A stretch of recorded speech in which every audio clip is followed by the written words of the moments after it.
Hey guys, video number 2. Let's see how this goes. I'm really trying to play around with different ways of doing this to try to make it as easy for you guys to see. I know it's kind of hard. There's some shadows and I don't know. I'm working on it. But this will do for now. Okay, today what we're going to do is we're going to talk about slope-intercept form. And we're going to be using this in order to graph equations on a coordinate plane. So before we actually start graphing, which I think we'll do tomorrow, or we'll do something with graphs tomorrow, we have to know what slope-intercept form is.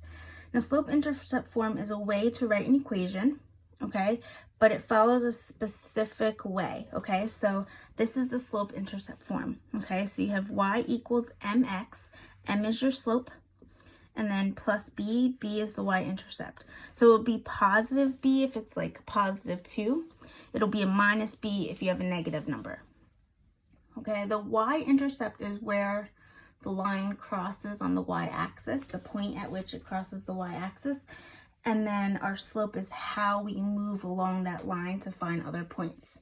Okay, so today what we're going to do is we're going to be given equations in slope-intercept form, and we are going to identify the slope and identify the y-intercept.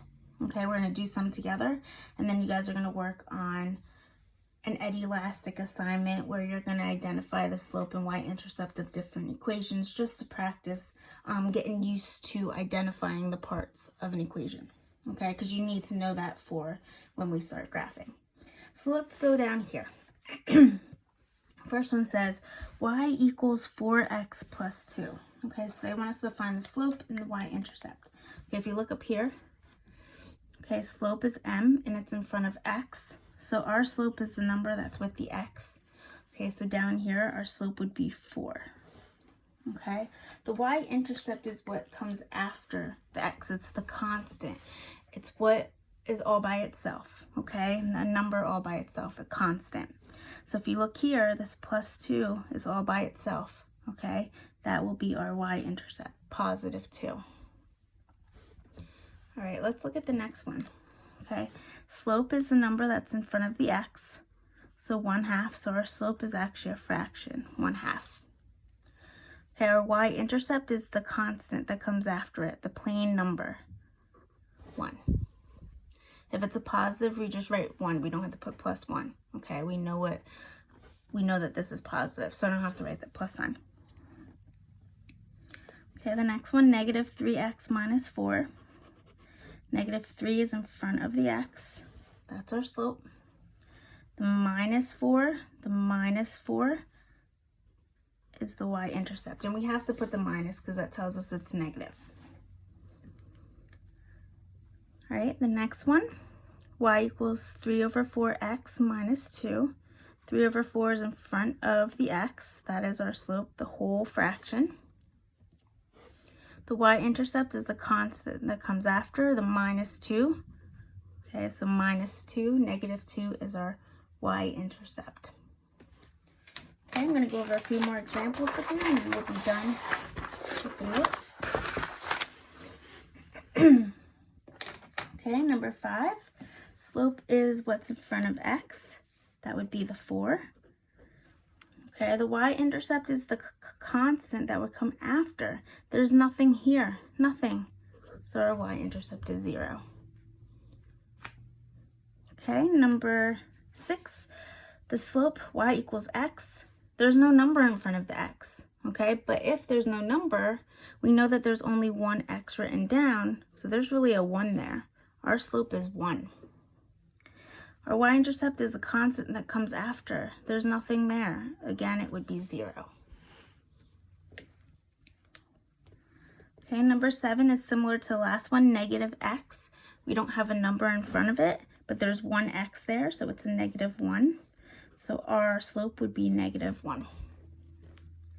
The y-intercept is what comes after. There's nothing after it, 0. Okay, number 8, y equals 5. Okay, so slope has to have the x. I don't see any term without an x. That means there's no slope, it's 0. The y-intercept is the constant. This doesn't have an x, it's a number all by itself, so that's our y-intercept. If I was graphing this, it would be a flat line because it has a slope of 0. Okay, next one. Our slope would be next to a letter x. I don't see any x's. Again, my slope would be 0. It's not there. The y-intercept is the number that would come after the constant. Our constant is -3/4. Okay, the last one. This is really, really important. I have x equals. Every other one was y equals. When you have an x equals, there is no y-intercept. There's none. Okay, because we're talking about an x, not a y. The slope, there is no slope either. It's undefined. It's a special case. So anytime you see x equals something, your slope is automatically undefined. And the number that it's equal to is actually the x-intercept, which we're not going to talk about right now. So there is no y-intercept. There's none. Okay, this is a special case. Okay, special case. All right, if you have any questions, you can post them underneath this video or email me, or you can message me on Hangouts. I'm going to end the video now, and then you guys can go in and start your Edulastic assignment. Again, you can email me before you submit it so that I can check it for you so you can get a good grade.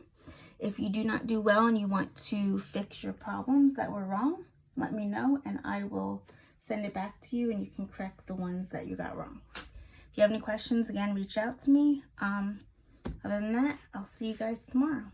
Bye.